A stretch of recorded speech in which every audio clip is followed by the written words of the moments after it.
എന്തു പറ്റിയടാ നിനക്ക്? തൻ്റെ മുന്നിൽ കിതപ്പോടെ നിൽക്കുന്ന സിദ്ധാർത്ഥിനെ കണ്ട് നിത്യ അമ്പരന്നു. അവൻ മഴയിൽ നനഞ്ഞു കുളിച്ചിട്ടുണ്ട്. സ്കൂളിൽ ക്ലാസ് മുറിയിൽ നിന്ന് അവൾ വിളിച്ചിറക്കിയതാണ് സിദ്ധാർത്ഥ്. നമുക്ക് ശ്രീയുടെ വീട് വരെ പോകണം, നീ വാ. എന്താടാ കാര്യം പറ. അതൊക്കെ പറയാം, നീ വേം വാ. അവൻ്റെ മുഖഭാവം കണ്ടപ്പോൾ കാര്യം മനസ്സിലായില്ലെങ്കിലും അവൾ വേഗം പ്രിൻസിപ്പലിന്റെ മുറിയിൽ ചെന്ന് അനുവാദം വാങ്ങിയ ശേഷം തിരിച്ചു വന്നു. സിദ്ധാർത്ഥ് ബൈക്ക് സ്റ്റാർട്ട് ചെയ്ത് അക്ഷമയോടെ കാത്തു നിൽക്കുകയാണ്. അവൾ പുറകിൽ കയറി. കോരി ചൊരിയുന്ന മഴയിലൂടെ ആ ബൈക്ക് മുന്നോട്ട് കുതിച്ചു. വീടിന് മുറ്റത്ത് ബൈക്ക് നിർത്തി അവരിറങ്ങിയപ്പോൾ ഉമ്മറത്ത് ചലനമറ്റിരിക്കുന്ന ശ്രീഹരിയെയും മറ്റ് രണ്ടുപേരെയും കണ്ടു. ശ്രീഹരിക്ക് ഉൾക്കൊള്ളാൻ ബുദ്ധിമുട്ടാണെന്നറിയാം, എന്നാലും സത്യം അംഗീകരിച്ചല്ലേ പറ്റൂ. അവരെ നോക്കിയ ശേഷം വിനയൻ സംസാരിച്ചു തുടങ്ങി. നിങ്ങളെക്കാൾ പ്രായം കുറവാണ് എനിക്ക്, പക്ഷേ നിങ്ങൾ അനുഭവിച്ചതിനേക്കാൾ ദുരിതങ്ങൾ നിറഞ്ഞൊരു പാസ്റ്റ് ലൈഫാ എൻ്റേത്. ഓർമ്മ വെച്ച നാൾ മുതൽ കണ്ടത് അമ്മയുടെയും അച്ഛൻ്റെയും വഴക്കാണ്. അതെൻ്റെ ഭാവിയെ ബാധിക്കുന്ന കരുതിയാ അമ്മാവെന്നെ തറവാട്ടിലേക്ക് കൊണ്ടുവന്ന്. അതിനുശേഷം അമ്മ ജനിച്ചു. പക്ഷേ എന്നെ അവളുടെ കൂടെ നിർത്താൻ അമ്മാവൻ സമ്മതിച്ചില്ല. കുറച്ച് വലുതായ ശേഷം അവളെ അമ്മയും തറവാട്ടിൽ നിർത്തുമെന്നും അച്ഛനും അമ്മയും പിരികയാണെന്നും അമ്മാവൻ പറഞ്ഞെങ്കിലും അന്ന് എനിക്കതിൻ്റെ അർത്ഥം മനസ്സിലാക്കാനുള്ള വയസ്സൊന്നും ഇല്ലായിരുന്നു. ഒടുവിലൊരു ദിവസം ഞാൻ കേൾക്കുന്നത് അമ്മ അവളെയും കൊണ്ട് എങ്ങോട്ടോ പോയെന്നാ. അമ്മക്ക് വേറൊരാളായിട്ട് ബന്ധമുണ്ടായിരുന്നെന്നും ആ പേരിലായിരുന്നു അച്ഛനോട് വഴക്കെന്നും അന്നാണ് എല്ലാവരും അറിയുന്നത്. അതുവരെ അച്ഛനായിരുന്നു പ്രതിസ്ഥാനത്ത്. കുടുംബക്കാരെല്ലാം ചേർന്ന് ഒരുപാട് അന്വേഷിച്ചെങ്കിലും അമ്മയും കാമുകനും ആദ്യം നോർത്ത് ഇന്ത്യയിലേക്കും അവിടുന്ന് നേപ്പാളിലേക്കും പോയെന്ന് കേട്ടു. ഞാൻ കുറേ കരഞ്ഞു. ഉറങ്ങാനാവാതെ, ഭക്ഷണം കഴിക്കാനാവാതെ ഒരുപാട് നാളുകൾ. എല്ലാ കുട്ടികൾക്കും ഉണ്ടാവില്ലേ പേരൻസിൻ്റെ കൂടെയും സഹോദരങ്ങളുടെ കൂടെയും ജീവിക്കാനുള്ള കൊതി. എനിക്കത് വിധിച്ചിട്ടില്ലായിരുന്നു. ഒരു ദിവസം അച്ഛൻ വന്ന് എന്നെ കൂട്ടിക്കൊണ്ടുപോയി. മേട്ടുപാളയത്ത് അച്ഛൻ്റെ ചില ബന്ധുക്കളുടെ കൂടെയായിരുന്നു പിന്നീടുള്ള ജീവിതം. ഒരു ദിവസം അമ്മയും അനിയത്തിയും തിരിച്ചു വരുമെന്ന് അച്ഛൻ എന്നെ വിശ്വസിപ്പിച്ചു. ആ പ്രതീക്ഷയോടെയാണ് ഓരോ നാളും തള്ളി നീക്കിയത്. അത് കള്ളമാണ് തിരിച്ചറിഞ്ഞത് വലുതായപ്പോഴാണ്. അയാൾ ശ്രീഹരിയെ നോക്കിയൊന്ന് പുഞ്ചിരിച്ചു. അച്ഛനെയും കുറ്റം പറയാൻ പറ്റില്ല. ഒരു സാധാരണ കൂലിപ്പണിക്കാരനെ തേടി നടക്കുന്നതിനും പരിധികളുണ്ടല്ലോ. അമ്മു ഏതോ നാട്ടിൽ അമ്മയുടെ കൂടെ സുരക്ഷിതമായി ജീവിക്കുന്നുണ്ടെന്നായിരുന്നു അച്ഛൻ കരുതിയിരുന്നത്. എന്നെങ്കിലും അവൾ ഞങ്ങളെ തേടിയെത്തുമെന്നും ആ പാവം ചിന്തിച്ചു. കുറച്ച് വർഷങ്ങൾക്ക് മുമ്പ് നേപ്പാളിലേക്കുള്ള യാത്രയിൽ അമ്മയും കാമുകനും മാത്രമാണ് ഉണ്ടായിരുന്നെന്ന സത്യം അച്ഛൻ അറിയുന്നത്. അന്ന് കുഴഞ്ഞു വീണതാ, ഇതുവരെ എഴുന്നേറ്റിട്ടില്ല. വിനയ് കണ്ണുകൾ തുടച്ചു. എത്ര കാലമായി ഞാൻ അവളെ അന്വേഷിച്ച് നടക്കുന്നറിയാം നിങ്ങൾക്ക്. അവസാനം യാദൃശ്ചികമായി നിങ്ങളുടെ നാട്ടിലെത്തിയപ്പോഴാണ് അറിയുന്നത് ആനക്കാരൻ മാധവനെ കുറിച്ച്. ഒരു പെൺകുഞ്ഞിനെയും കൊണ്ട് അയാൾ ബസ് കയറുന്ന കണ്ടെന്ന ഒരാളുടെ പഴയ ഓർമ്മയാണ് എന്നെ ഇവിടം വരെ എത്തിച്ചത്. അയാൾ എഴുന്നേറ്റു. സിനിമയിലൊക്കെ കാണുന്ന പോലെ എപ്പോഴോ നഷ്ടപ്പെട്ടു പോയ സഹോദരിയെ തേടിയെത്തിയ കോടീശ്വരനൊന്നല്ല ഞാൻ.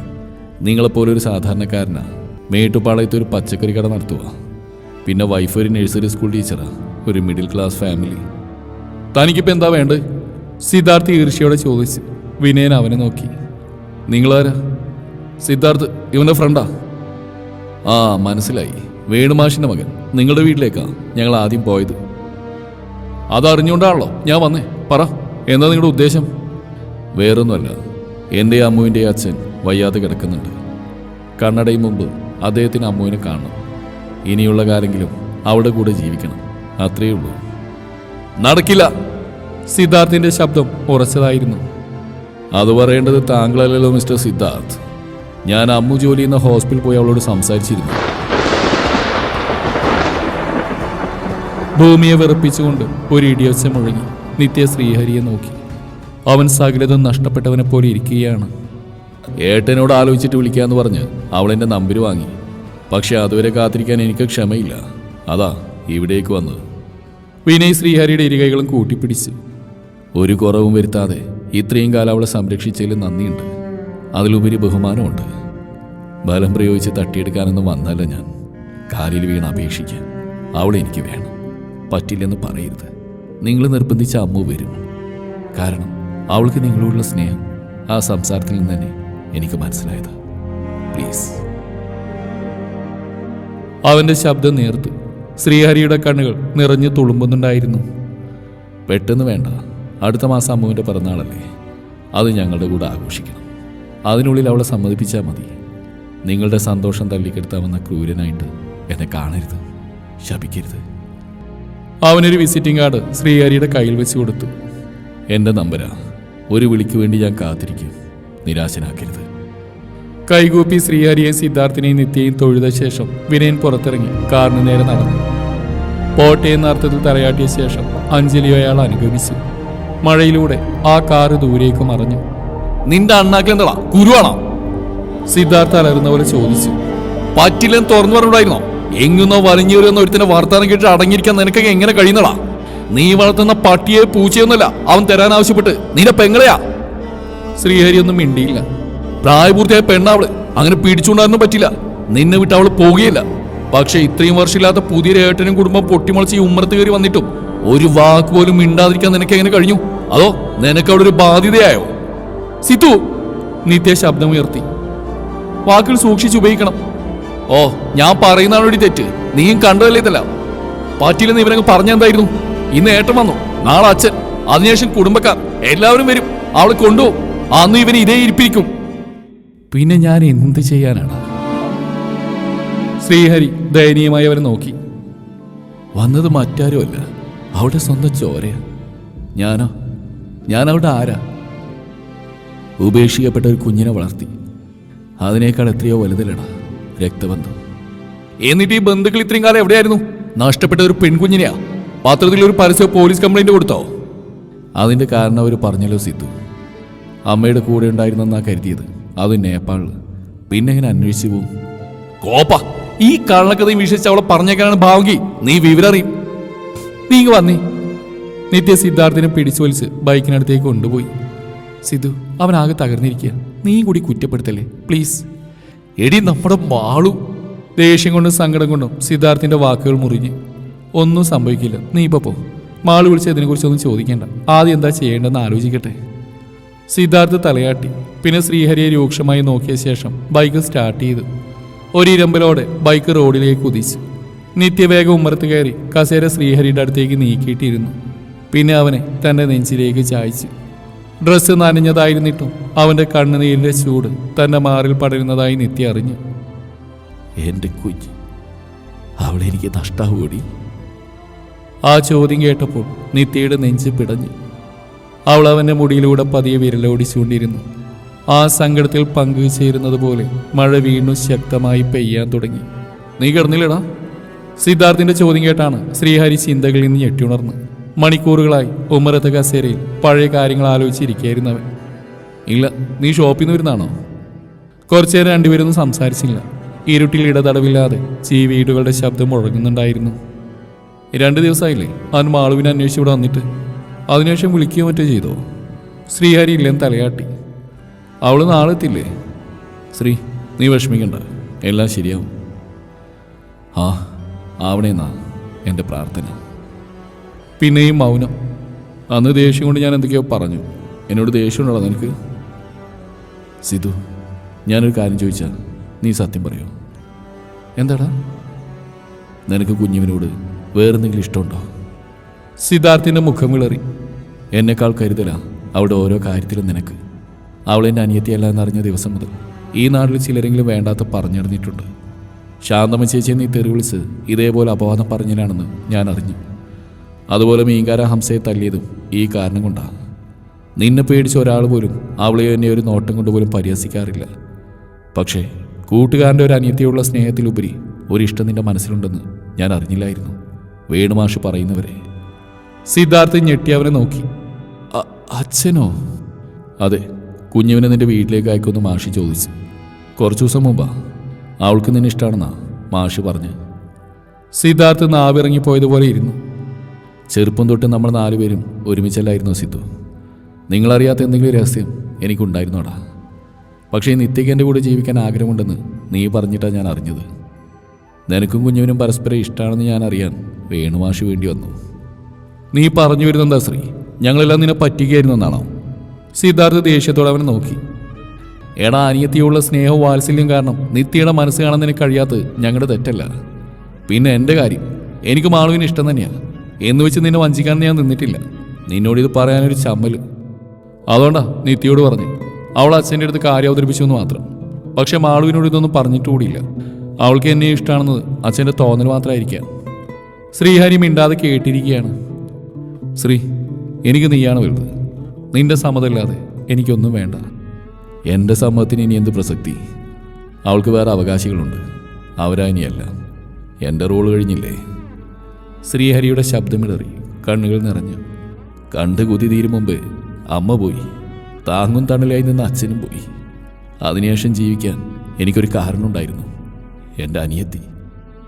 ഇപ്പോൾ അവൾ നഷ്ടപ്പെടാൻ പോകുന്നു. ഇനി ഞാൻ ആർക്കു വേണ്ടിയാണ് ജീവിക്കേണ്ടത്? സിദ്ധാർത്ഥ അവൻ്റെ ചുമലിലൂടെ കൈയിട്ട് തന്നിലേക്ക് അടുപ്പിച്ച്. നിനക്ക് അവളെ നഷ്ടപ്പെടില്ല, അതെൻ്റെ വാക്കാ. അതിനുവേണ്ടി ഞാൻ എന്തും ചെയ്യും. അതുകൊണ്ട് എന്ത് കാര്യമാണ്? അവർ ഹോസ്പിറ്റലിൽ പോയി അവളോട് സംസാരിച്ചിട്ട് 2 ദിവസം കഴിഞ്ഞില്ലേ? കുറച്ച് മുമ്പ് വരെ അവളെന്നെ വിളിച്ചതാ.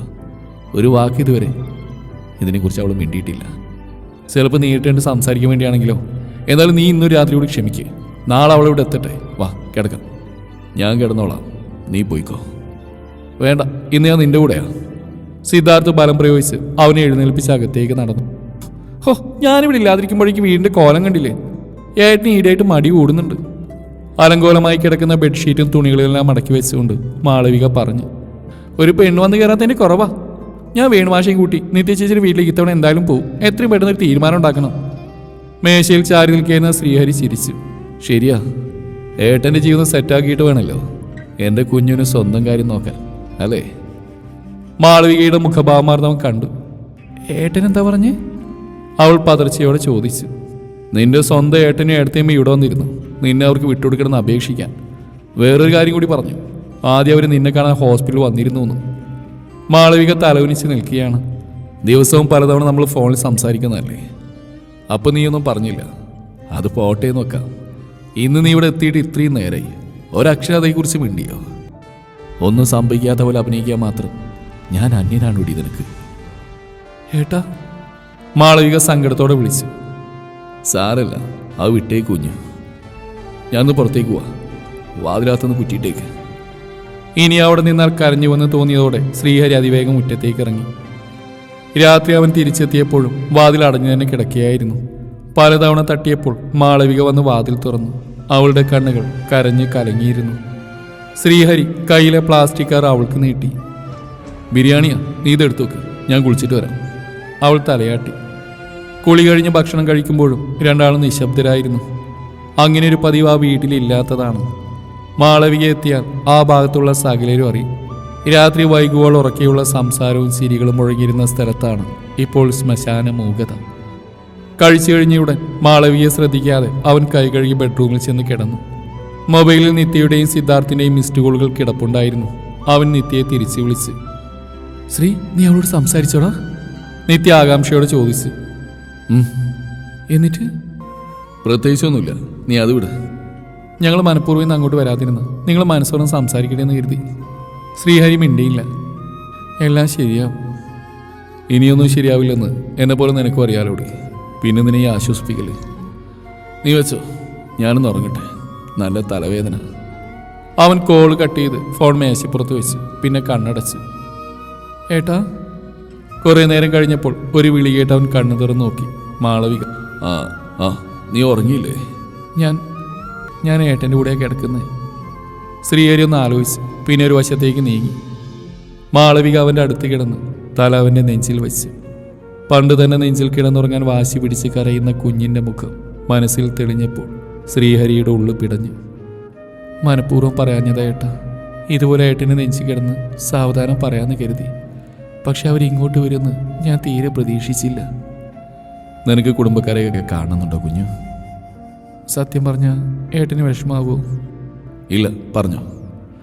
കാണുന്നുണ്ട്. അവർക്ക് എങ്ങനെയാണെന്ന് അറിയാനൊരാഗ്രഹം. ഏട്ടന് ഇഷ്ടമായില്ലെങ്കിൽ വേണ്ട. ഏയ്, നീ പോയിക്കോ. സത്യം? അവൾ തലയുയർത്തി അവരെ നോക്കി. അതെ, എന്തായാലും പോകേണ്ടതല്ലേ. ഇത്രയും കാലം നിന്നെ ഓർത്ത് അവർ സങ്കടപ്പെടുകയായിരുന്നില്ലേ? എന്തായാലും പോകണം. ഏട്ടൻ കൂടെ വരുമോ? ഏയ്, എന്തിന്? അതിൻ്റെ ആവശ്യമില്ല. അവരെ വിളിച്ചു പറഞ്ഞാൽ നിന്നെ കൊണ്ടുപോകാൻ വരും. മാളവിക അതിന് മറുപടി അറിയാതെ അവനെ കെട്ടിപ്പിടിച്ചു. ഉറങ്ങിക്കോ കുഞ്ഞു, എനിക്ക് നല്ല തലവേദനയുണ്ട്. ഉള്ളിൽ ആർത്തലയടിക്കുന്ന കരച്ചിൽ പുറത്തു വരാതിരിക്കാൻ ശ്രീഹരി ചുണ്ടുകൾ കടിച്ച് പിടിച്ച്.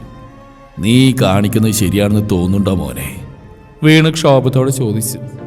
ആ കുട്ടി അവരുടെ കൂടെ പറഞ്ഞു വെച്ചു, അത് ഞാനും അംഗീകരിക്കുന്നു. പക്ഷെ അവള് വിളിച്ചിട്ട് നീ ഫോൺ എടുക്കാത്ത എന്താ? ശ്രീഹരി വിദൂരതയിലേക്ക് നോക്കിയിരിക്കുകയാണ്.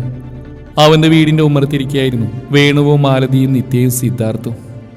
നാളെ അവളുടെ പിറന്നാളല്ലേ, നിന്നോട് അങ്ങോട്ട് ചെല്ലാൻ പറയാനാ വിളിച്ചുകൊണ്ടിരിക്കുന്നത്.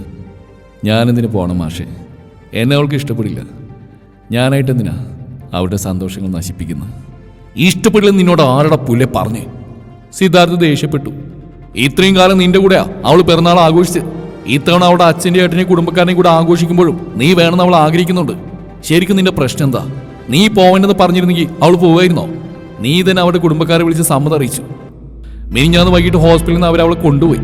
അപ്പം മുതൽ അവൾ നിന്നെ വിളിക്കുന്നുണ്ട്, നീ ഫോൺ എടുത്തിട്ടില്ല. ഇന്ന് ഇത്രയും നേരത്തിനുള്ളിൽ നിന്നെ വിളിച്ചിട്ട് കിട്ടുന്നില്ലെന്ന് പറഞ്ഞ് അവൾ എന്നെ നിത്യം മാറി മാറി വിളിക്കുക. ഇങ്ങനെ അവഗണിക്കാൻ മാത്രം അവൾ എന്ത് തെറ്റാടാ ചെയ്ത്? ശരിയാ, അവൾ ആദ്യം വീടാൻ എനിക്കും താല്പര്യം ഉണ്ടായിരുന്നില്ല. പക്ഷെ ആലോചിച്ചപ്പോൾ അതാണ് ശരിയെന്ന് തോന്നി. ആ വീട്ടുകാരുടെ ഭാഗത്ത് നീ ഒന്ന് ചിന്തിച്ചു നോക്ക്. അങ്ങനെ ചിന്തിച്ചുകൊണ്ടല്ലേ സിദ്ധു ഞാൻ പോയിക്കോ എന്ന് പറഞ്ഞു. ശ്രീഹരിയുടെ ചിരിയിൽ വേദന കലർന്നിരുന്നു. വിളിച്ചിട്ടെടുക്കാത്ത മനഃപൂർവ്വമാണ്. എൻ്റെ ശബ്ദം കേട്ടാൽ ചിലപ്പോൾ അവൾ തിരിച്ച് ഇങ്ങോട്ട് തന്നെ വരും. അത് വയ്യാതെ കിടക്കുന്ന അച്ഛനെയും മറ്റുള്ളവരെയും വേദനിപ്പിക്കും. ഇതാവുമ്പോൾ ഞാൻ ഒരാൾ മാത്രം അനുഭവിച്ചാൽ മതിയല്ലോ. കുറച്ച് നാൾ കഴിയുമ്പോൾ അവളെന്നെ മറന്നോളും. അവൻ സിദ്ധാർത്ഥിനെ നോക്കി. മാഷ് നിൻ്റെ ഉള്ളിൽ ആഗ്രഹനോട് പറഞ്ഞപ്പോൾ ആദ്യം ഷോക്കായെങ്കിലും പിന്നീട് ഒത്തിരി സന്തോഷം തോന്നിയിരുന്നടാ. നിങ്ങളുടെ വിവാഹം കഴിഞ്ഞാലും എന്നും അവൾ എൻ്റെ കൺമുമ്പിൽ തന്നെ ഉണ്ടാവുമല്ലോ. പിന്നെ നീയാണെങ്കിൽ ഒരിക്കലും അവളെ സങ്കടപ്പെടുത്തില്ല എന്ന് എനിക്കറിയാം. മാഷും മാലതി അമ്മയൊക്കെ അവളെ സ്വന്തം മോളെ പോലെ സ്നേഹിക്കുകയും ചെയ്യും. പക്ഷേ അവൻ പുറം കൈ കൊണ്ട് കണ്ണീർ തുടച്ചു. ഇനി അവളുടെ കാര്യത്തിൽ തീരുമാനങ്ങൾ എടുക്കാൻ വേറെ ആളുകളുണ്ട്. ചിലപ്പോൾ നല്ലൊരു ചെറുക്കനെ കണ്ടുപിടിച്ച് കൊടുക്കായിരിക്കുമല്ലേ. ജോലിക്ക് പോകുന്നത് തടയാതിരുന്നാൽ മതിയായിരുന്നു. അത്രയ്ക്ക് ഇഷ്ടപ്പെട്ടിട്ടാ ഈ കോഴ്സിന് അവൾ ചേർത്ത് പഠിച്ചത്. ഇത്രയും ദൂരം ഒറ്റയ്ക്ക് താമസിക്കാൻ ഞാൻ സമ്മതിച്ചു. അവളുടെ ഇഷ്ടം തിരിച്ചറിഞ്ഞുകൊണ്ടാ. അവരും സമ്മതിക്കും അല്ലേ മാഷേ? ഒരു ബന്ധമില്ലാത്ത എന്നേക്കാൾ അവളെ മനസ്സിലാക്കാൻ സ്വന്തം ഏട്ടനച്ഛനും കഴിയില്ലേ? ശ്രീഹരിയുടെ കണ്ടമിടറി. വേണു അലിവോട് അവനെ ചേർത്ത് പിടിച്ചു. നിനക്ക് തോന്നുന്നുണ്ടോടാ അവള് നിന്നെ വിട്ടു പോകുമെന്ന്? ഇല്ല ശ്രീ, നീ വളർത്തിയ കുഞ്ഞാത് ഇങ്ങോട്ട് തിരിച്ചു വരും, ഞങ്ങൾക്ക് ഉറപ്പുണ്ട്. എന്തായാലും ഇന്ന് രാത്രി തന്നെ വിട്ടോ. അവിടെ പിറന്നാൾ ആഘോഷത്തിൽ പങ്കെടുക്കണം. ഞാൻ പറഞ്ഞാൽ നീ കേൾക്കുന്ന വിശ്വാസം സിദ്ധു നിത്യം കൂടെ വരും. ശ്രീഹരിയുടെ രൂപം കാണുമ്പോൾ എല്ലാവർക്കും ഹൃദയം നുറുങ്ങുന്ന വേദന തോന്നി. ഏതാനും ദിവസങ്ങൾക്കുള്ളിൽ അവനൊരു വൃദ്ധനായതുപോലെ. കണ്ണുകളിലെ തിളക്കവും പ്രതീക്ഷയുമെല്ലാം നഷ്ടപ്പെട്ടിരിക്കുന്നു. മാളവിക പോവില്ലെന്നാണ് അവൻ അവസാന നിമിഷം വരെ പ്രതീക്ഷിച്ച്. അത് തകർന്നപ്പോൾ അവൻ തകർന്നു. ശരി, ഞങ്ങൾ ഇറങ്ങട്ടെ, പിന്നെ വരാം. ആദ്യം വേണുവും പിന്നാലെ മാലതിയും മുറ്റത്തേക്ക് ഇറങ്ങി. അവർക്ക് പിറകെ സിദ്ധാർത്ഥം. മാഷ് പറഞ്ഞ അനുസരിക്കും ശ്രീ, നമുക്ക് പോകണം. നിത്യ അവൻ്റെ കയ്യിൽ പതിയെ തഴുകി. അവൻ മറുപടി പറയാതെ എഴുന്നേറ്റ് അകത്തേക്ക് നടന്നു. നിത്യ അവൻ അനുഗമിച്ചു. അവൻ മേശ വലിപ്പ് തുറന്ന് ഒരു ജ്വല്ലറി ബോക്സ് എടുത്ത് നിത്യയ്ക്ക് നൽകി. ചിട്ടിക്കാശ് കിട്ടിയപ്പോൾ പിറന്നാളിന് സർപ്രൈസ് ഗിഫ്റ്റ് നൽകാൻ വാങ്ങിച്ചതാ. അവളത് തുറന്നു നോക്കി. സ്വർണത്തിൻ്റെ പാദസരം. ഇനിയിപ്പോൾ ഇത് കൊടുക്കുന്നത് അവളുടെ വീട്ടുകാർക്ക് ഇഷ്ടപ്പെടാണ്ടിരിക്കുമോ? ശ്രീ ഇവിടെ ഇരുന്നേ. നിത്യ അവനെ പിടിച്ച് ബെഡിലിരുത്തി. എടാ, ഒരാളെ സ്നേഹിക്കാം, പക്ഷെ സ്നേഹമൂത്ത് ഭ്രാന്താവരുത്. നീ ഇതുവരെ നിനക്ക് വേണ്ടി ജീവിച്ചിട്ടില്ല. എല്ലാം മാളൂരിന് വേണ്ടി മാത്രമായിരുന്നു. സ്വന്തം അനിയത്തിയായാൽ പോലും ഇങ്ങനെ സ്നേഹിക്കരുത്. അതൊക്കെ പോട്ടെ, ഇപ്പം നീ ചിന്തിക്കുന്ന വീട്ടുകാരെ കിട്ടിയപ്പോൾ അവൾ നിന്നെ ഉപേക്ഷിച്ചു എന്നല്ലേ? എടാ, അവരെയൊക്കെ കാണാനും കൂടെ താമസിക്കാനും അവൾക്കും ആഗ്രഹം ഉണ്ടാവില്ലേ? അത് നിന്നോട് പറഞ്ഞപ്പോൾ നീ സമ്മതിക്കുകയും ചെയ്തു. അല്ലാതെ എന്നേക്കായിട്ട് നിന്നെ വിട്ടുപോയിട്ടൊന്നും ഇല്ലല്ലോ. നിന്നെ കുറ്റപ്പെടുന്നതല്ല, ഇങ്ങനെ സ്വയം ഒരുക്കുന്നത് കാണാൻ വയ്യാഞ്ഞിട്ടാ. അവൾ ശ്രീഹരിയുടെ മുന്നിൽ ചെന്ന് നിന്ന് അവനെ മാറോട് ചേർത്തു. നമ്മൾ ഇന്ന് രാത്രി പുറപ്പെടും. നാളെ രാവിലെ അവിടുത്തെ ബാക്കി ആലോചിക്കാം. ശ്രീഹരി അവളെ നോക്കി. നീ പറഞ്ഞ ശരിയാ. എനിക്ക് സ്നേഹമൂത്ത് ഭ്രാന്തായതാ. പണ്ട് ഉപേക്ഷിച്ചു പോകുന്ന അമ്മയുടെ കാറിന് പിന്നാലെ കരഞ്ഞുകൊണ്ട് ഓടുന്ന 3 വയസ്സുകാരിയുടെ രൂപം എൻ്റെ മനസ്സിലുള്ളിടത്തോളം കാലം ആ ഭ്രാന്ത് മാറില്ല.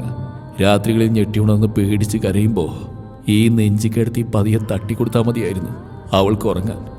അച്ഛൻ എന്നും പറയും, പെൺകുഞ്ഞാ, അവളെ പൊന്നുപോലെ നോക്കണമെന്ന്. ഞാനുണ്ടെന്ന ആശ്വാസത്തോടെ ആയിരിക്കില്ലേ അച്ഛൻ മരണത്തിന് കീഴടങ്ങിയത്? അപ്പൊ എങ്ങനെ അവളെ സ്നേഹിക്കാതിരിക്കും ഞാൻ? നിത്യക്ക് എന്തു പറയണമെന്നറിയില്ലായിരുന്നു. സാരമില്ല, എവിടെയായാലും സന്തോഷത്തോടെ ജീവിച്ചാൽ മതി. അത് മാത്രം മതി എനിക്ക്. അവൻ മന്ത്രിച്ചുകൊണ്ടിരുന്നു. നാട്ടുവഴികളിലൂടെ പതിയെ പോകവേ ആ കാർ ആടിയുലഞ്ഞു. ഇടക്ക് വഴിതെറ്റിയെന്ന് തോന്നിയപ്പോൾ സിദ്ധാർത്ഥ് വിനയനെ ഫോൺ ചെയ്ത് ചോദിച്ചിരുന്നു. ശ്രീഹരി പുറകിലെ സീറ്റിൽ കണ്ണടച്ച് ചാരിക്കിടക്കുകയാണ്. അവൻ അനുഭവിക്കുന്ന മാനസിക സംഘർഷം എത്രത്തോളമാണെന്ന് നിത്യക്കും സിദ്ധാർത്ഥിനും അറിയാം. 10ാം വയസ്സ് മുതൽ തന്നെ സ്വന്തമായി സ്നേഹിച്ച അനിയത്തിയെ മറ്റു അവകാശികളുടെ കൂടെ കാണുക എന്നത് സഹിക്കാൻ പറ്റാത്തതാണ്. കുറെ നേരത്തെ യാത്രയ്ക്ക് ശേഷം ഒരു വീടിന് മുമ്പിൽ സിദ്ധാർത്ഥ് കാറ് നിർത്തി. ഇത് തന്നെയാണെന്ന് തോന്നുന്നു, അവൻ സ്വയം പറഞ്ഞു. നിത്യ പുറത്തേക്ക് നോക്കി. ഒറ്റ നിലയിൽ പണി തീരാത്ത ഒരു പുതിയ വീട്. ശ്രീ ഇറങ്ങ്, നിത്യ ആവശ്യപ്പെട്ടു. ചടുലമായ ഹൃദയതാളത്തോടെ ശ്രീഹരി പുറത്തേക്ക് ഇറങ്ങി. പിന്നെ സീറ്റിൽ നിന്നും ബാഗ് എടുത്ത് ഡോറടച്ചു. കാറിന്റെ ശബ്ദം കേട്ടിട്ടാവണം വിനയൻ ഉമ്മറത്തേക്ക് വന്നു. ഒരു വീട് കണ്ടുപിടിക്കാൻ കുറെ പണിപ്പെട്ടു അല്ലേ? കുറച്ച്, ഇടയ്ക്ക് എനിക്ക് വഴിമാറിപ്പോയി. സിദ്ധാർത്ഥ് പുഞ്ചിരിച്ചു. നല്ല ആൾക്കാരാ, ഇപ്പോഴാണോ വരുന്നേ? മാളവിക മുറ്റത്തേക്ക് ഇറങ്ങി നിത്യയെ കെട്ടിപ്പിടിച്ചു. ഇവിടെ കേക്ക് മുറിക്കലൊക്കെ കഴിഞ്ഞു. കുറെ നേരം നിങ്ങളെ കാത്തിരുന്നു. ഇന്നലെ രാത്രി പുറപ്പെട്ടതല്ലേടി, റൂമെടുത്ത് ഫ്രഷായി, അതാ വൈകിയത്. വാ, അച്ഛനെ കാണാം. അവൾ സിദ്ധാർത്ഥിന്റെ കൈ പിടിച്ചു വലിച്ചു. ഒരിക്കൽ പോലും അവൾ തന്റെ നേരെ നോക്കുന്നില്ലെന്ന് ശ്രീഹരിക്ക് മനസ്സിലായി. വിളിച്ചിട്ട് ഫോൺ എടുക്കാത്തതിന്റെ പിണക്കമായിരിക്കും. എല്ലാവരും വീടിനകത്തേക്ക് നടന്നു. അവിടെ ഹാളിൽ തന്നെ അഞ്ജലിയും പിന്നെ 5 വയസ്സ് പ്രായം തോന്നിക്കുന്ന ഒരു ആൺകുട്ടിയും ഉണ്ടായിരുന്നു. എൻ്റെ മോന ഇഷാൻ, വിനയ് പരിചയപ്പെടുത്തി. നിത്യ കൈകാട്ടി വിളിച്ചപ്പോൾ അവൻ അഞ്ജലിയുടെ പുറകിലൊളിച്ചു. അകത്തെ മുറിയിലേക്കാണ് മാളവിക അവരെ കൊണ്ടുപോയത്. കട്ടിലിൽ ഒരു വൃദ്ധൻ കിടക്കുന്നുണ്ട്. മാളവികയുടെ അച്ഛൻ ശ്രീധരൻ. ഇതാ ഞാൻ പറഞ്ഞ ആൾക്കാരൊക്കെ വന്നിട്ടുണ്ട്. മാളവിക അയാളെ പിടിച്ച് ചാരിയിരുത്തി. ശ്രീധരൻ എല്ലാവരെയും നോക്കി ചിരിച്ചു. യാത്രയൊക്കെ സുഖമായിരുന്നോ മക്കളെ? അതെ, മറുപടി പറഞ്ഞ നിത്യയാണ്. എന്തായാലും ഇവിടം വരെ വന്നല്ലോ, സന്തോഷം. പിറന്നാൾ ആഘോഷം എന്നൊക്കെ പറഞ്ഞപ്പോൾ നിങ്ങൾ കരുതി ഒരുപാട് ആൾക്കാരൊക്കെ ഉണ്ടാവുന്നല്ലേ. ആരെയും വിളിച്ചില്ല. അങ്ങനെ വിളിക്കാൻ മാത്രം ഞങ്ങൾക്ക് ആരുമില്ല. എൻ്റെ അനിയനും കുടുംബവും മേട്ടുപാളയത്താ. ഞങ്ങളും അവിടെ ആയിരുന്നു. ഇങ്ങോട്ട് മാറിയിട്ട് കുറച്ച് മാസങ്ങളെ ആയിട്ടുള്ളൂ. ഞാൻ ജനിച്ച് വളർന്ന മണ്ണായത്. മരിക്കുന്നത് ഇവിടെ ആയിരിക്കണം എന്നൊരാഗ്രഹം. ഒത്തിരി നന്ദിയുണ്ട്. ഇവിടെ നിങ്ങളെല്ലാവരും ഒരുപാട് സ്നേഹം നൽകിയാ വളർത്തിയതെന്നറിഞ്ഞ് മനസ്സിൽ നന്മയുള്ള കുറേ മനുഷ്യരുടെ കൂടെയായത് അവളുടെ ഭാഗ്യം. ഇന്നത്തെ കാലത്ത് ഓരോ വാർത്തകൾ കേൾക്കുന്നില്ലേ? സ്വന്തം വീട്ടിൽ പോലും പെൺകുഞ്ഞുങ്ങൾ സുരക്ഷിതരൽ. അയാൾ മാളവികയുടെ നേരെ തിരിഞ്ഞ്, മോളെ, ഇവർക്ക് കഴിക്കാൻ എന്തെങ്കിലും കൊടുക്ക്. അവൾ തലയാട്ടി. പിന്നെ നിത്യയെ ചേർത്ത് പിടിച്ച് പുറത്തേക്ക് നടന്നു. ശ്രീഹരി ബാഗ് മേശപ്പുറത്ത് വെച്ചു. എന്താ മോനെ ഇത്? കുഞ്ഞുവിൻ്റെ അല്ല, നിങ്ങളുടെ അമ്മുവിൻ്റെ കുറച്ച് ഡ്രസ്സാ. ഓരോന്നും അവൾ ഇഷ്ടപ്പെട്ട് വാങ്ങിയതാ. ശബ്ദമിടറാതിരിക്കാൻ പരമാവധി ശ്രദ്ധിച്ചുകൊണ്ടാണ് ശ്രീഹരി അത് പറഞ്ഞത്. ഇതെന്തിനാ മോൻ ഇങ്ങോട്ട് കൊണ്ടുവന്നേ? നിങ്ങൾ വാങ്ങിക്കൊടുക്കുമെന്നറിയാം. എന്നാലും അവിടെ ഇത് അനാഥായിട്ട് കിടക്കുന്ന കാണുമ്പോൾ എന്തോ ഒരു സങ്കടം. മോൻ ഇവിടെ ഇരുന്നേ, എനിക്ക് കുറച്ച് പറയാനുണ്ട്. ശ്രീഹരി പതിയെ കട്ടിൽ ചെന്നിരുന്നു. പഴങ്കഥ പറയുന്നല്ല കേട്ടോ. എൻ്റെ വിവാഹ ജീവിതം ഒരു പരാജയമായിരുന്നു. ഞാനും ഭാര്യ അനിതയും ഒരേപോലെ വാശിക്കാരാ. പരസ്പരം വിട്ടുകൊടുക്കില്ല. ആഴ്ചയിൽ 2 ദിവസം സ്നേഹത്തിലാണെങ്കിൽ ബാക്കി ദിവസങ്ങളിൽ വഴക്കാം. അവൾക്ക് ആഡംബര ജീവിതത്തോടാ താല്പര്യം. കൂലിപ്പണിക്കാരനായി എനിക്ക് അവളുടെ എല്ലാ ആഗ്രഹങ്ങളും സാധിപ്പിച്ചു കൊടുക്കാൻ പറ്റിയില്ല. അതൊക്കെയായിരുന്നു തുടക്കം. മോന് 8 വയസ്സുള്ളപ്പോഴാ അമ്മു ജനിച്ചത്. 2 കുട്ടികളായിട്ട് ഞങ്ങൾക്കിടയിലെ പ്രശ്നങ്ങൾ കുറഞ്ഞതേയില്ല. പിന്നെ അതിൻ്റെ കാരണം എനിക്ക് മനസ്സിലായത്. ശ്രീധരൻ ബെഡ്ഷീറ്റ് കൊണ്ട് മുഖാമൂർത്തി തുടച്ചു. അവളൊരു കമ്പനിയിൽ ജോലിക്ക് പോയിരുന്നു. അവിടെയുള്ളൊരു പയ്യനുമായിട്ട് അതിരിവിട്ട ബന്ധം. എനിക്കത് സഹിക്കാൻ പറ്റിയില്ല. വഴക്ക് രൂക്ഷമായി. മക്കളുടെ ഭാവിയെക്കുറിച്ച് ഓർത്ത് വേറെ ഒരാളോട് ഞാനതിനെക്കുറിച്ച് പറഞ്ഞില്ല. അതോടെ ഞാൻ തെറ്റുകാരനായി. മോൻ അവിടെ ഏട്ടൻ്റെ കൂടെ തറവാട്ടിലായിരുന്നു താമസം. അവനെ ഒന്ന് കാണാൻ പോലും അയാൾ എന്നെ അനുവദിച്ചിരുന്നില്ല. എല്ലാം കൊണ്ടും നിയന്ത്രണം വിട്ടപ്പോൾ ഒരു ദിവസം ഞാൻ അനിതയുടെ കാമുകനെ വീട്ടിൽ കയറി തല്ലി. അതിൻ്റെ അടുത്ത ദിവസം രാത്രിയാ അവൾ അമ്മുവിനെയും കൊണ്ട് ഇറങ്ങിപ്പോയത്. വേദനിപ്പിക്കുന്ന ഭൂതകാലത്തിൻ്റെ ഓർമ്മകളിൽ അയാളുടെ കണ്ണുകൾ ഈറനണിയെന്ന് ശ്രീഹരി കണ്ടു. ഞാൻ കുറേ അന്വേഷിച്ചു. അപ്പോഴാണ് നേപ്പാളിൽ പോയെന്നറിഞ്ഞത്. മോൻ തറവാട്ടിൽ സുരക്ഷിതനായതുകൊണ്ട് മോളെ മാത്രം നോക്കിയാൽ മതി എന്ന് കരുതിയാവും അവളെ കൊണ്ടുപോയതെന്ന് ഞാൻ സ്വയം സമാധാനിച്ചു. മോനെ കൊണ്ടുപോകാൻ എന്തെങ്കിലും അവൾ വരുമെന്ന് അവനും പ്രതീക്ഷിച്ച് കാത്തിരുന്നു. പക്ഷേ സ്വന്തം കുഞ്ഞിനെ വലിച്ചെറിഞ്ഞിട്ട് അവൾ പോയതെന്ന് അടുത്ത കാലത്താണ് ഞങ്ങൾ അറിഞ്ഞത്. അന്ന് മുതൽ ഇവിടെ ആരും മനസ്സമാധാനത്തോടൊന്നും ഉറങ്ങിയിട്ടില്ല. അയാൾ നിർത്താതെ ചുമച്ചു തുടങ്ങി. ശ്രീഹരി മേശപ്പുറത്തെ ഫ്ലാസ്കിൽ നിന്ന് കുറച്ച് വെള്ളമെടുത്ത് അയാൾക്ക് കുടിക്കാൻ കൊടുത്തു. എന്നേക്കാൾ തകർന്നത് മോന. അനിയത്തി വലുതായ ശേഷം തന്നെ തേടിയെത്തുന്ന അവൻ്റെ സ്വപ്നങ്ങളില്ലാതായല്ലോ. അതോടെ രാവും പകലും അന്വേഷണം തുടങ്ങി. അവസാനം ഞങ്ങൾ അവളെ കണ്ടെത്തി. ഇവരുടെ അമ്മയോ? സിദ്ധാർത്ഥ് ചോദിച്ചു. വർഷങ്ങൾക്ക് മുമ്പേ മരിച്ചു. സ്വന്തം മക്കളെ ഉപേക്ഷിച്ച് പോയ ആരെങ്കിലും ഗതി പിടിച്ച ചരിത്രമുണ്ടോ? നേപ്പാളിലെത്തി കുറച്ചു നാൾ ഒരുമിച്ച് താമസിച്ച് ആവേശമെല്ലാം തീർന്നപ്പോൾ ആ പയ്യൻ ഇവളെ വിട്ട് എങ്ങോട്ടാ പോയി. കുറച്ചു കാലം അവിടെ എന്തൊക്കെയോ ജോലി ചെയ്തു. ക്യാൻസർ ബാധിച്ചാ മരിച്ചത്. അനാഥശവം അവിടെയുള്ളവർ മറവ് ചെയ്തു. മോൻ്റെ കൂട്ടുകാരൻ നേപ്പാളിലേക്ക് ടൂർ പോയപ്പോൾ അന്വേഷിച്ചറിഞ്ഞതാ ഇതൊക്കെ. കുറച്ചു നേരം മൗനം. മോൻ എന്തായാലും ഈ ബാഗ് കാറിൽ തന്നെ വെച്ചേക്ക്. എന്താ? ശ്രീഹരിക്ക് കാര്യം മനസ്സിലായില്ല. അവൾ ഇവിടെ എത്തിയിട്ട് 2 ദിവസമായില്ലേ മോനെ. ഒരിക്കൽ പോലും അവൾ തൻ്റെ ജനനത്തെക്കുറിച്ചോ അമ്മയെക്കുറിച്ചോ ഒന്നും ചോദിച്ചില്ല. വാതോരാതെ സംസാരിച്ചത് മുഴുവൻ അവളുടെ ഏട്ടനെ കുറിച്ചാ. ഏത് വിഷയത്തെക്കുറിച്ച് തുടങ്ങിയാലും അത് അവസാനിക്കുന്ന ഏട്ടനില്ല. അയാൾ പുഞ്ചിരിച്ചു. അവൾ ഞങ്ങളെ കാണാൻ വന്നു എന്ന് സത്യമാ. പക്ഷേ ആ മനസ്സ് നിന്റെ അടുത്തായിരുന്നു. നീ വിളിച്ചിട്ട് എടുക്കുന്നില്ലെന്നും പറഞ്ഞ് കരച്ചിലായിരുന്നു ഇന്ന് രാവിലെ വരെ. 20 വർഷം മുമ്പ് നഷ്ടമായ കുടുംബത്തെ തിരിച്ചു കിട്ടിയ സന്തോഷത്തേക്കാൾ ഏട്ടനെ നഷ്ടപ്പെടുന്നതിലുള്ള സങ്കടമായിരുന്നു അവൾക്ക്. നിങ്ങളുടെ സ്നേഹം കണ്ടില്ലെന്ന് നടിച്ച എനിക്ക് മനസ്സമാധാനമായിട്ട് മരിക്കാൻ പോലും പറ്റില്ല. അതുകൊണ്ട് മോൻ പോകുമ്പോൾ അവളെയും കൊണ്ടുപോയിക്കോ. ശ്രീഹരി അവിശ്വസനീയതയോടെ അയാളെയും സിദ്ധാർത്ഥിനെയും മാറി മാറി നോക്കി. ഇടക്ക് വല്ലപ്പോഴും എനിക്ക് കാണാൻ വേണ്ടി വന്നാൽ മതി. അവള് മാത്രമല്ല കേട്ടോ, മോനും. എൻ്റെ കുഞ്ഞിനെ ഇത്രയും വർഷം സ്വന്തം അനിയത്തിയായി വളർത്തിയ നീയും എൻ്റെ മോൻ തന്നെയല്ലേടാ. ഇതിനി നിന്റെയും കൂടി വീടാ. എപ്പോൾ വേണേലും വരാം, താമസിക്കാം. അയാൾ ചുളി വീണ കൈകൊണ്ട് ശ്രീഹരിയുടെ ഒലിച്ചിറങ്ങുന്ന കണ്ണുനീർ തുടച്ചു മാറ്റി. ഒരേ രക്തത്തിലുള്ളവർ പോലും പരസ്പരം കൊന്നുതള്ളാൻ മടിക്കാത്ത ഈ കാലത്ത് ആരോ ഉപേക്ഷിച്ച പെൺകുഞ്ഞിനെ ഏറ്റെടുത്ത അച്ഛനും നീയും നന്മയുള്ളവരാ. അവിടെ ആ വീട്ടിലാ അവള് താമസിക്കേണ്ടത്. ശ്രീഹരി അയാളുടെ കയ്യിൽ മുഖം അമർത്തി പൊട്ടിക്കരഞ്ഞു. കുറച്ചു ദിവസമായി അനുഭവിച്ച സങ്കടങ്ങളെല്ലാം അണപൊട്ടി ഒഴുകിയായിരുന്നു. ശ്രീധരൻ അവന്റെ പുറത്തെട്ടി ആശ്വസിപ്പിച്ചുകൊണ്ടിരുന്നു. പിന്നിൽ കാൽ പെരുമാറ്റം കേട്ടിട്ടും മാളവിക തിരിഞ്ഞു നോക്കിയില്ല. അവൾക്കറിയാമായിരുന്നു അതാരാണെന്ന്. കുഞ്ഞു, ശ്രീഹരി സ്നേഹത്തോടെ വിളിച്ചു. അവൾ അനങ്ങിയില്ല. അവൻ അവളുടെ കയ്യിൽ പിടിച്ചെങ്കിലും അവൾ കുതറി മാറി. പോ, ഇവിടെ മിണ്ടണ്ട. വേണമെങ്കിലേടി, ഞാൻ ഏട്ടൻ്റെ ആരുമല്ലല്ലോ. അതല്ലേ ഇത്രയും ദിവസം മിണ്ടാണ്ടിരുന്ന് എന്നെ വഴിയിൽ നിന്ന് കിട്ടിയതല്ലേ. അങ്ങനെയൊന്നും പറയല്ലേ കുഞ്ഞു. പറയും. ശ്രീഹരി അവളെ തനിക്ക് അഭിമുഖമായി പിടിച്ചു നിർത്താൻ ശ്രമിച്ചു. വീട് എന്നെ തൊണ്ട. അവൻ വിട്ടില്ല. അവൾ പ്രതിരോധിച്ചു. നഖങ്ങൾ കൊണ്ട് അവനെ നെഞ്ചിലും തോളിലും കഴുത്തിലുമെല്ലാം മുറിവുകളുണ്ടാക്കി. പിടിവലിക്കിടെ ശ്രീഹരിയുടെ ഷർട്ടിന്റെ ബട്ടൺസുകൾ പൊട്ടി. ഒടുവിൽ പൊട്ടിക്കരഞ്ഞുകൊണ്ട് മാളവിക അവന്റെ മാറിലേക്ക് വീണു. എന്തിനെന്തെങ്കിലും ബുദ്ധിമുട്ടിക്കുന്നത്? എന്റെ അച്ഛനും അമ്മയല്ലേ ഏട്ടനല്ലേ? ഇവരൊക്കെ കിട്ടിയപ്പോ ഞാൻ ഏട്ടനെ ഉപേക്ഷിച്ചെന്ന് ചിന്തിക്കാൻ എങ്ങനെ തോന്നി ഏട്ട? ഇവരെ കാണുന്ന ആഗ്രഹിച്ചു. അത് നേരെ ഏതോ ചേട്ടനെ വിട്ടു പോവാൻ എനിക്ക് പറ്റൂ? ഈ നെഞ്ചിൽ കിടന്നല്ലേ ഞാൻ വളർന്നത്. കരച്ചിലിനിടയിലൂടെ അവളുടെ വാക്കുകൾ മുറിഞ്ഞു മുറിഞ്ഞു പുറത്തേക്ക് വന്നു. എനിക്ക് വേറെ ആരും വേണ്ട, ഏട്ടൻ മാത്രം മതി എനിക്ക്. ശ്രീഹരിയുടെ കണ്ണുനീർ അവളുടെ ശിരസിൽ പതിച്ചുകൊണ്ടേയിരുന്നു. ഉറക്കെയുള്ള കരച്ചിൽ കേട്ട് വിനയൻ വാതിൽക്ക് വരെ വന്നു നോക്കി. പിന്നെ തിരിഞ്ഞടന്നു. സായാഹ്നം. എല്ലാവരും തിരിച്ചു പോവുകയാണ്. ശ്രീധരനോട് യാത്ര പറഞ്ഞ് മാളവികയും ശ്രീഹരിയും ഉമ്മറത്തെത്തി. വിനയൻ തന്റെ കയ്യിലെ കവർ അവൾക്ക് നൽകി. ഇതെന്റെ വക ബർത്ത്ഡേ ഗിഫ്റ്റ്.